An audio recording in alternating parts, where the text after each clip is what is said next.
Sveti oče je med današnjo splošno audienco govoril o kristjanih kot misionarjih upanja.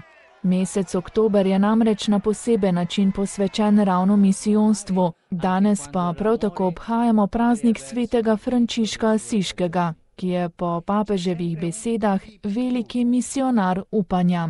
Jezusovo vstajenje spremeni kristjane, da zmorejo ljubiti tudi takrat, ko se zdi, da ni razlogov za ljubezen, da zmorejo upati, ko vse govori proti upanju.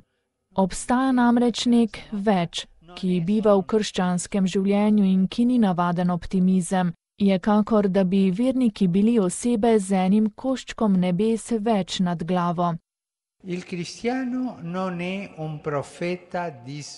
Kristjan ni nek prerok nesreče, je papež dejal na začetku kateheze. Bistvo njegovega oznanila je ravno nasprotno. Je Jezus, ki je umrl iz ljubezni in ki ga je Bog obudil na velikonočno jutro.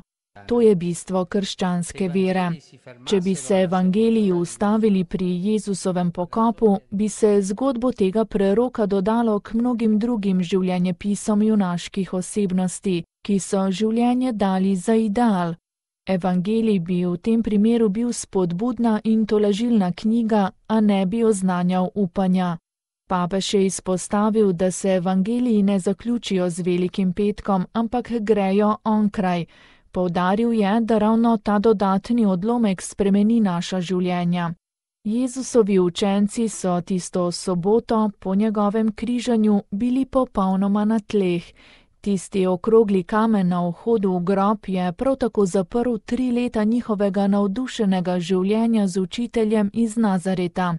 Zdelo se je, da je vsega konec in nekateri, razočarani in prestrašeni, so že zapuščali Jeruzalem. A Jezus vstane od mrtvih, je nadaljeval papež.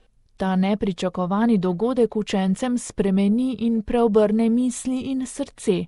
Kajti Jezus ne vstane samo zase, kakor da bi njegovo ponovno rojstvo bilo izključna pravica, ki se je treba ljubosumno oklepati.